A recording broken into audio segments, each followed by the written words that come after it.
2019년 우리에게 크게 재앙으로 이야기되었던 코로나가 어느 정도 이제 끝났다고 이야기되어집니다.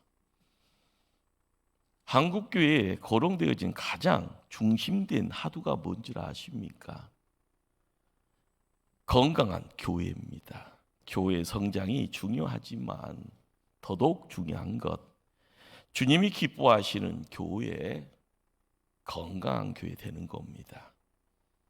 하나님이 기뻐하시는 바른 신앙인, 건강한 성도 되는 것, 그게 더 중요하다라는 겁니다.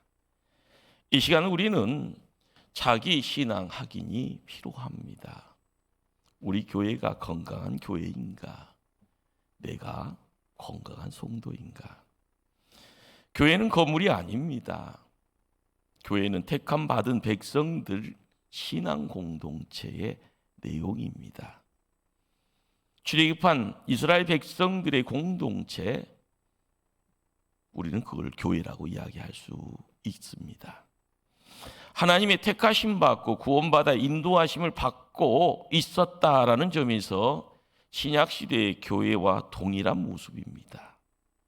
하나님이 부름받은 백성이라는 의미, 바로 신약에서는 에클레시아라는 단어를 우리에게 이야기합니다. 교회라는 말입니다. 구약 히브리어로는요, 카리라라는 단어를 씁니다. 이것 또한 하나님의 공동체, 우리는 교회라는 용어를 우리는 거기서 발견하게 됩니다. 그래서 사도행전에서는요, 그들을 향하여서 강야 교회라 이렇게 말하게 됩니다. 자, 출애굽한 교회, 건강한 교회였을까요? 요즘 말로 이야기하면 건강한 교회였느냐라는 것에 대해서는 의견이 분분하겠지만 분명한 것은요, 행복한 교회였으면 확실할 겁니다. 왜 그럴까요?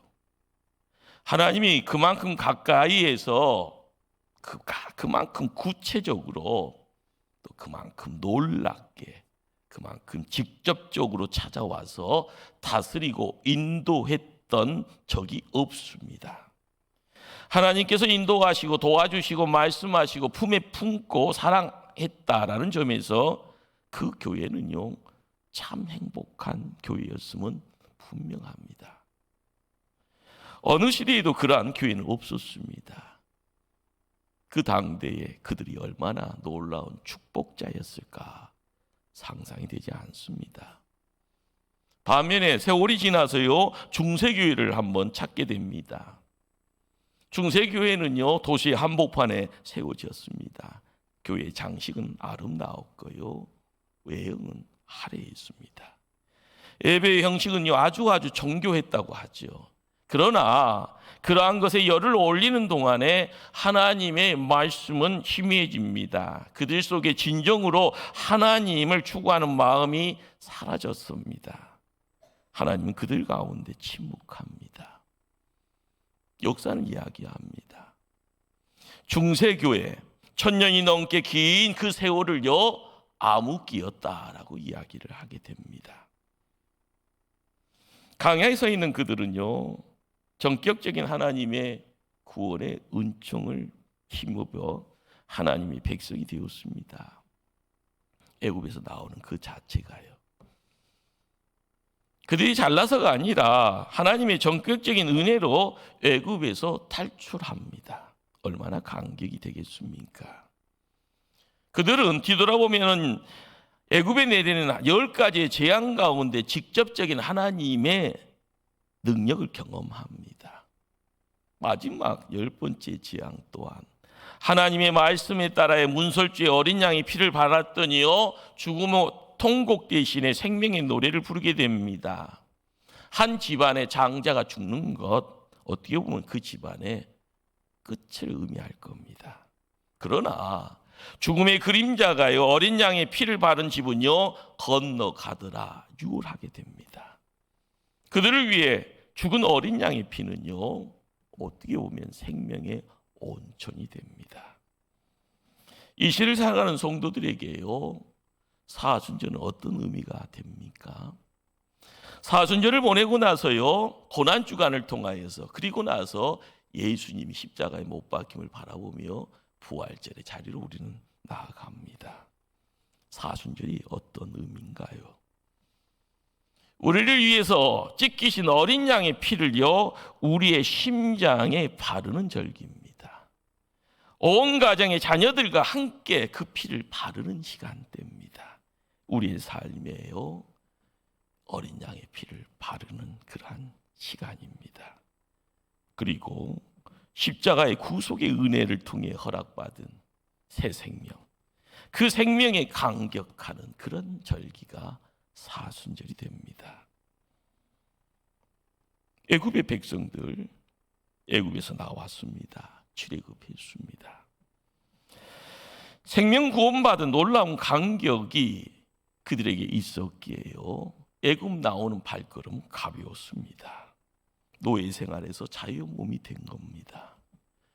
애굽 제국이라는 큰 나라를 섬겼던 그들, 바로를 섬겼습니다. 그들은 이제 하나님 백성 되어서 하나님 섬기고자 발걸음을 옮겨갑니다. 400여 년이 넘게 종살이 했던 그들을요, 성경은 무엇이라고 기록하신 줄 압니까? 430년이 끝나는 그날에 여호와의 군대가 다 애굽 땅에서부터 나왔더라. 우리는 주목해야 될 단어가요, 별 볼 일 없는 것처럼 보이지는, 오합지졸처럼 보이지는, 허둥지둥 야 이놈들아 빨리 나가라 하면서 애굽 사람들이요, 진귀한 보물들을 맡길 때 그 주워옴수 좀 들쳐매고 나갔던 그 애굽 사람들을 성경은 하나님 군대라고 명합니다. 왜 그랬을까요? 종살이의 흔적이 있으면은요, 기름기 자르르 흐르지 않았을 텐데요. 많이 배웠다 할 수 없는 상황이니 뭐 자랑거리도 없었을 텐데요. 하나님과의 만남을 통하여 영적인 능력 가지고 세상에 나 좀 보소라고 이야기거리가 없었으니 어디에 큰 소리 칠 수 없었을 텐데요. 하나님 군대라고 합니다. 어떤 의미가 있을까요?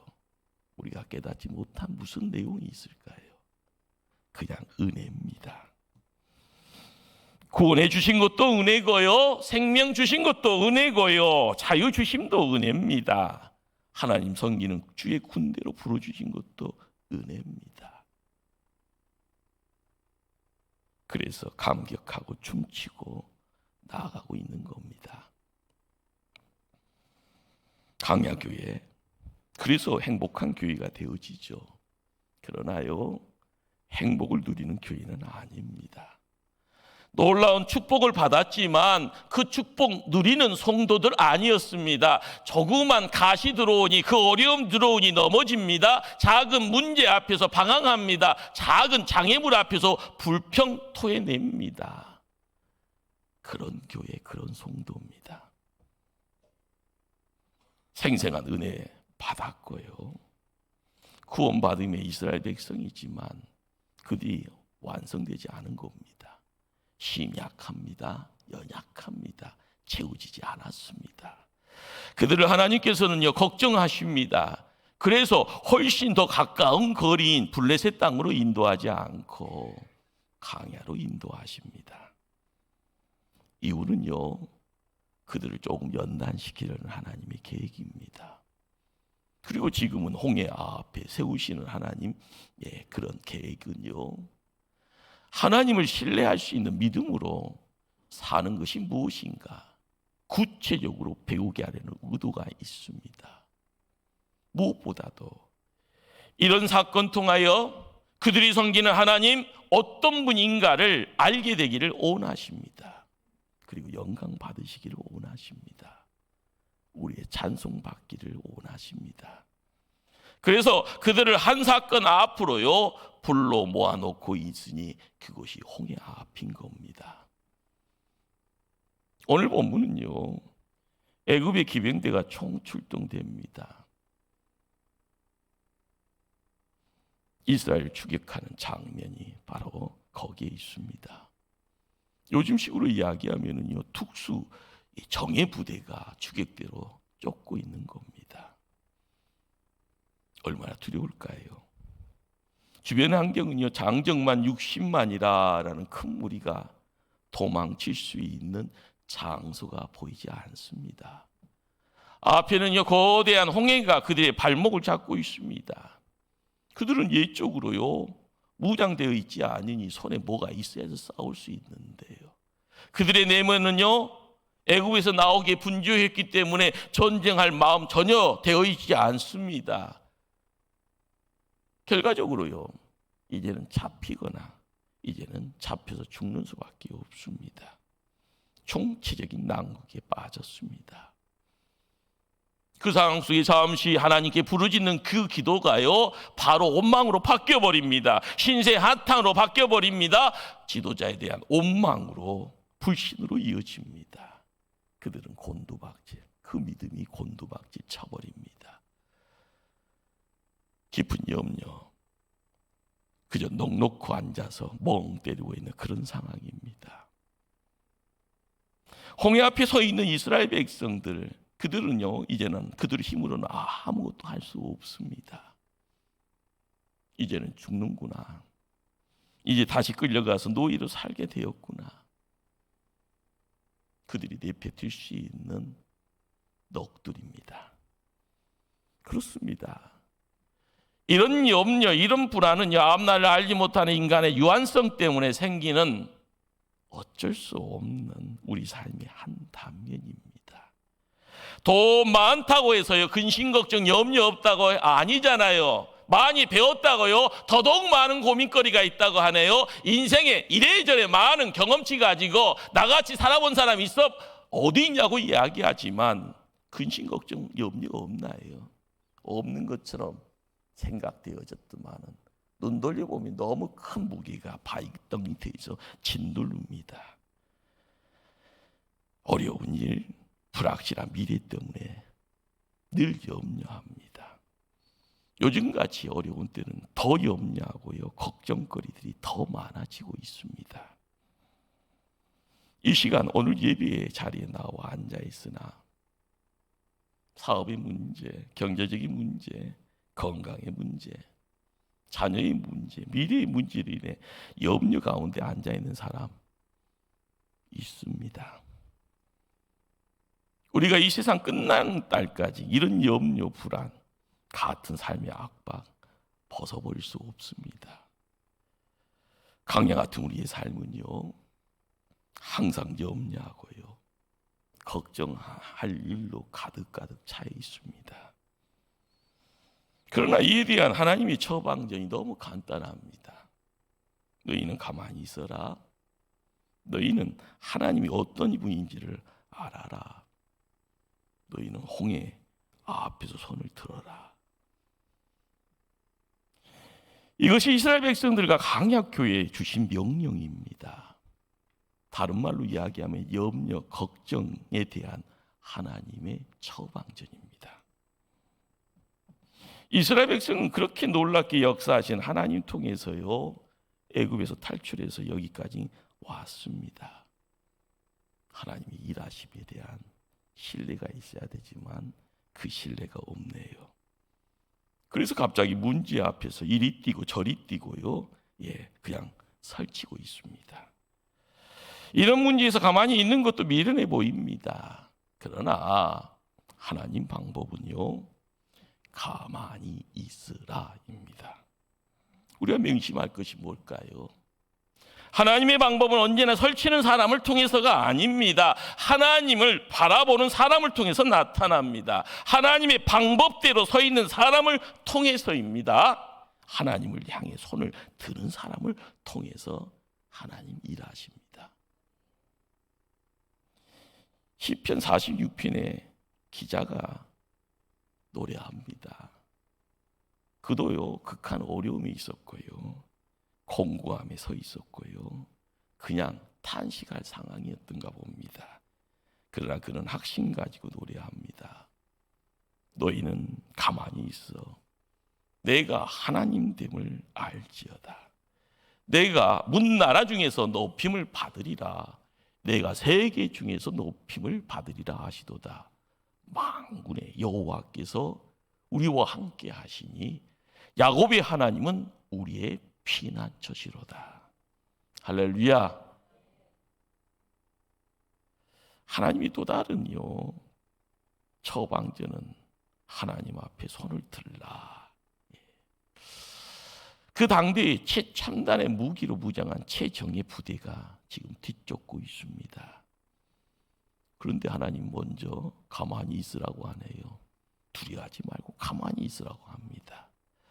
문제는요, 모세가 홍해 앞으로 손을 듭니다. 하나님 방법입니다. 그러나 인간의 눈으로 보면은요, 참으로 어리석기만 합니다. 뒤에서는 애국 군대가 추격합니다. 앞에는요, 거대한 인간의 힘으로 건널 수 없는 홍해가 가로막고 있습니다. 그 앞에서 마른 지팡이 들고 서 있다라는 것 얼마나 미련하게 보일까요? 그러나 하나님은 그것이 하나님 방법이라고 1차적으로 말합니다. 따르라고 이야기합니다. 하나님의 방법이 답답하게 여겼던 사람은요, 하나님이 원하는 일은 아무것도 하지 않습니다. 교회 안에도요, 이렇게 똑똑한 사람 많습니다. 그러다 보니까 헛똑똑이가 되는 겁니다. 그러나 하나님을 신뢰하는 사람은요, 금성 듣고 손을 들고 하나님의 도우심을 기다립니다. 하나님 말씀 기다립니다.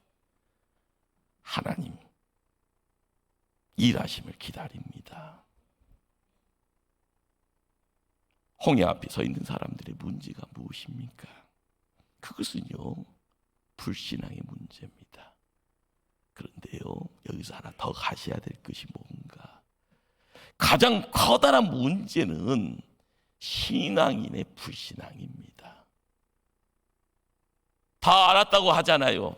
다 경험했다고 하잖아요. 그러나 뭐가 남아 있습니까? 하나님 앞에 내가 하나님 자리를 찾고 있는 어리석은 자만 거기 있는 겁니다. 왜 염려가 생길까요? 사람인지라 눈에 보이는 홍해 때문이다. 뒤에서 쫓아오는 바로의 정예 부대 때문이다. 그런데요, 똑같은 환경 속에서 그렇지 않는 사람 있는 걸 보면 근본적으로 다른 이유, 오답이 아닌 정답이 분명히 있는 겁니다. 염려라는 영어 단어는요, worry입니다. worry, don't worry, 걱정하지 말아라. 한번 따라서 할게요. Don't worry. 예, 걱정하지 마. Don't worry. 예. 그런데 헬라어는요, 멜리 나우라라는 단어 속에 나오는 내용이 뭔가 하면은요, 마음이 나눠지는 이것이요, 염려라고 합니다. 하나님을 신뢰하면서 믿음으로 나아가는 사람이 시작은 창대합니다. 그러나 문제 앞에서 마음이 두 개, 세 개로 이렇게 나누어질 때 뭐가 찾아오는가? 염려가 만들어지는 겁니다. 믿음은 그럼 뭡니까? 신뢰하는 겁니다. 맡기는 겁니다. 하나님을 신뢰한다, 하나님을 믿는다라고 했을 때 그 다음 단계는요, 맡겨야 되잖아요. 내 짐을 맡겨야 되잖아요. 내 십자가를 맡겨야 되잖아요. 어떤 큰 문제 앞에요, 어른들은 염려 때문에 잠자지 못합니다. 살 쭉쭉쭉쭉 빠집니다. 다이어트 금방 되네요. 그런데 그 집안의 자녀들은요, 문제 앞에서 잠만 잘 잡니다. 이유가 뭘까요? 아이들은요, 부모를 어느 정도로 믿습니까? 100% 믿습니다. 그러다 보니까요, 그냥 믿고 맡기고 잠자는 겁니다. 성경이 우리에게 말씀 줍니다. 너희 염려를 다 주께 맡기라. 이는 그가 너희를 돌보심이니라. 우리의 삶의 자리에요, 맡기는 것 믿음입니다. 하나님을 신뢰했다면요, 맡겨야 됩니다. 올해 2024년 우리에게 필요한 것은요, 믿음의 체질 변화입니다. 염려하는 체질에서요, 그 다음은 그냥 잘 맡기는 그런 체질로의 어떤 탈바꿈, 우리에게 필요합니다. 사우나실을 가다 보면은요, 늘 눈에 띄는 글귀가 있지 않습니까? 귀중품은 누구에게 맡기라고요? 주인에게 맡기십시오. 맡기지 않는 것은 절대 책임지지 않습니다. 명심하시길 바랍니다. 앞이 보이지 않는 환난 가운데 서 있는 그들을 향한 하나님의 처방전이 무엇입니까? 13절 말씀입니다. 너희는 두려워하지 말고 가만히 서서 여호와께서 오늘 너희를 위해서 행하시는 구원을 보라. 여기서 우리가 주목해야 될 동사 세 가지가 있습니다. 첫 번째는요, 두려워하지 말라. 두 번째는요, 가만히 서 있어라. 세 번째는요, 하나님이 구원하시는 것을 보리라. 맞습니다. 하나님 앞에서 나의 계획이 너무 뚜렷하고요, 나의 호불호가 너무 뚜렷하고요, 내가 기뻐하는 것이 너무 뚜렷하면은요, 진짜 하나님 기뻐하신 것을 놓치게 됩니다. 하나님이 원하시는 것을 포기할 때도 있습니다. 제발입니다. 세상에서 배운 경험이 최고가 아니잖아요. 그 학식이요, 값어치 할 수 있는 것이 한계가 있잖아요. 내 머릿속에 들어와 있는 정보요, 그것이 영원하지 않습니다. 제발 내려놓기 바랍니다. 먼저 하나님이 앞장서고요, 하나님의 말씀이 우리의 삶을 지키고요, 우리가 있는 것이 거룩한 지경이라는 것을 깨달아 갈 때만이 말씀이 들어와 역사합니다. 그 말씀이 나를 움직일 때 순종합니다. 순종의 자리에 땀 흘리고 눈물 흘리는 것이 나중에 값지게 우리에게 돌아옵니다. 아무리 문제가 있어도요, 하나님을 신뢰하면서 듬직히 서 있음이 좋을만, 지금 백성들은요, 지금 날뛰고 있습니다. 이런 사랑이기에 가만히 있는 것이 두렵고 힘듭니다. 인간적인 노력은 그런 필요 없단 말인가? 왜 가만히만 있으라고 하는 건가? 가만히 있으면 해결이 됩니까? 그렇죠. 우리의 인간적인 입술의 고백입니다. 여기서 우리에게 필요한 것이 뭡니까? 영의 분별입니다. 하나님을 통하여서요, 분별을 할 수 있어야죠. 하나님을 통하여서요, 갈 바를, 목적지를 선명하게 찾아야죠. 하나님과 함께함의 담대함을 이야기할 수 있어야죠. 그 자리는 어떤 자리였습니까? 하나님이 직접 싸우셨던 자리입니다. 직접 싸우시겠다는 자리입니다. 그리고 직접 싸움을 통하여서요, 기적을 만들어가는 자리였습니다. 하나님이 홍해 앞에서 가장 원하셨던 것은요, 하나님의 백성들이 구체적으로 하나님을 알기를 원하신 겁니다. 하나님의 백성들이 아직 하나님을 알지 못하니요, 얼마나 퍽퍽할까요? 그냥 대충 알고 가는 거예요. 목소리 큰 누가 나타났습니다. 모세라고 이야기합니다. 모세의 경력을 봤더니 잘 나갈 때는 왕국에서 40년 보냈다고 합니다. 잘 나갔으면 바로가 되었다는 이야기까지 들었습니다. 그 족보의 그 집안을 이야기해 보니까 하나님이 40년 동안 광야에 훈련시켰다 하니 80 먹은 노인네가 덜커덕 노인이 아닌 것처럼 보입니다. 그의 입에서 나오는 소리가 하나님의 목소리처럼 들리니 가나안 땅 가자 하니까 그곳에 가면 하나님이 주시는 하나님의 땅이 기업으로 허락되어진다니 얼마나 흥이 났겠습니까? 덩실덩실 주면서 가자고 이야기하는 겁니다. 그러나 그것이 대충 알고 가는 겁니다. 위기가 찾아오고요, 고난이 찾아오고 환난이 찾아오고요, 내 싫은 것이 내 눈앞에 다가오고 내 길을요 헷갈리게 만들 때마다요 허리춤하는 모습이 우리의 모습입니다. 우리 하나님 어떤 분인가? 하나님 우리는 살리시는 분이고요, 그 살려서서 우리를 이끌어 가십니다. 그분이 우리의 대적자들과 하나님 직접 싸우신다고 합니다. 그리고 결국은 천국까지 우리를 인도하신다고 하십니다. 그렇습니다. 처음부터 이스라엘 백성들이 잊고 있었던 것이 있습니다. 오늘 8절의 끝자락에 보면은요, 이스라엘 백성이 담대히 나갔습니다. 담대히요. 자, 힘 있는 말씀입니다. 그런데 여기서요, 언어적으로요, 담대이라라는 이 말, 히브리어가요, 아들라마라는 이 단어를 쓸 때 이 단어의 의미 속에요, 높은 손이라라는 명사가 등장을 합니다. 담대히 나갔더라. 자, 이스라엘 사람들의 손이 아니라 능력의 하나님의 높은 손인 겁니다. 하나님 손에 이끌려 하나님의 보호하심 가운데 나갔더라. 안 믿겨집니까? 세상살이 성도들이요, 항상 하나님의 보호하심, 하나님의 인도하심, 이것을요 그냥 한쪽 귀로 들고 한쪽 귀로 흘러버리는 경우가 태반입니다.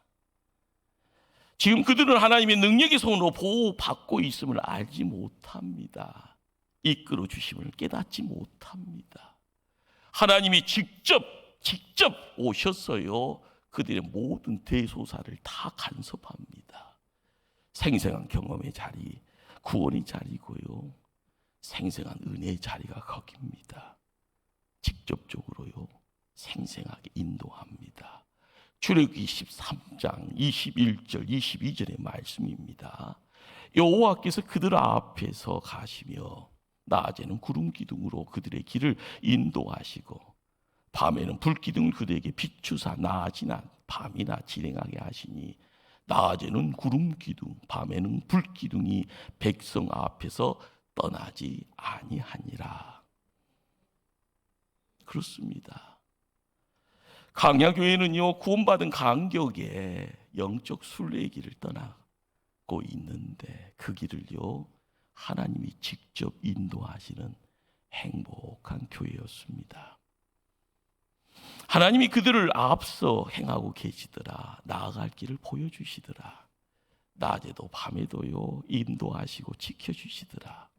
중요한 것은요, 고개를 들라라는 겁니다.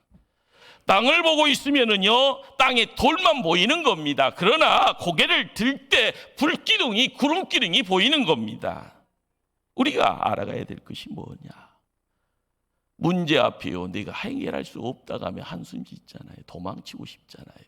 그러나 거대한 구원의 경륜 앞에서 하나님이 도도히 흘러가는 거기에서요, 믿음의 성도들이 보라고 합니다. 눈으로 보라고 합니다. 눈으로 보라고 합니다. 영안이 열려서 보라고 합니다. 인생의 불기둥이 어디에 있느냐? 구름기둥이 어디에 있느냐?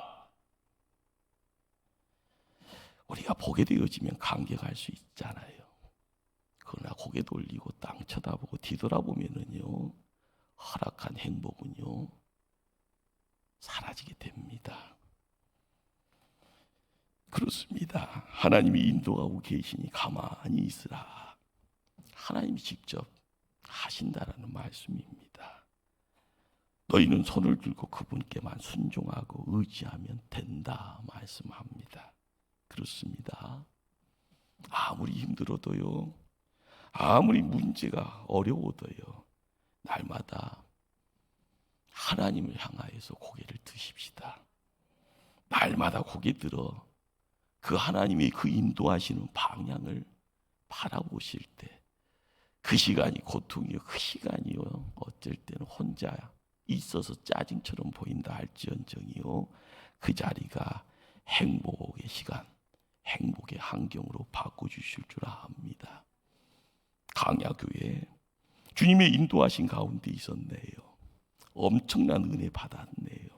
그런데 왜 그들은 건강한 교회로 자리매김하지 못했습니까? 왜 그들은 건강한 성도로서 하나님 앞에 바로 세움받지 못했습니까? 숙제입니다. 우리가 갖고 있는 숙제입니다. 독일의 디빙겐 대학의 교수였던 한슨 킹이라는 교수님이요, 교회라는 아주 대역작을 쓰신 분입니다. 교회가 바른 방향으로 진행하고 있는지를 결정이 있는 기준 무엇인가라는 것을 언급하시면서 이런 말씀을 전합니다. 교회가 어떤 시대를 살고 있든지 간에 예수 그리스도의 복음이 그 표준이 되어 있으며 예수 그리스도와 초대교회에 전했던 그 복음을 전할 때 교회는 바른 방향을 향해 나아가고 있는 것이다. 또한 교회는 새로운 길을 언제나 찾아 나가는 준비가 되어 있어야 한다. 비록 광야 길을 헤매고 어둠 속에 헤맨다 할지언정 교회는 결코 사라지지 않는 인도하는 빛을 가지고 있다. 그것은 하나님 말씀이며 오늘도 하나님 말씀은 교회를 인도해 나간다. 올해 2024년 놀라운 은혜를 베푸실 하나님 크신 사랑, 그 사랑으로 새롭게 회복되어지기를 축원합니다. 지금은 힘들어도요, 우리의 환경이 어렵다 할지언정 하나님의 인도하심을 믿으시길 바랍니다. 구원의 하나님 신뢰하고 나갈 때 우리는 만납니다. 하나님 살아계시구나. 하나님 우리를 도와주시는구나.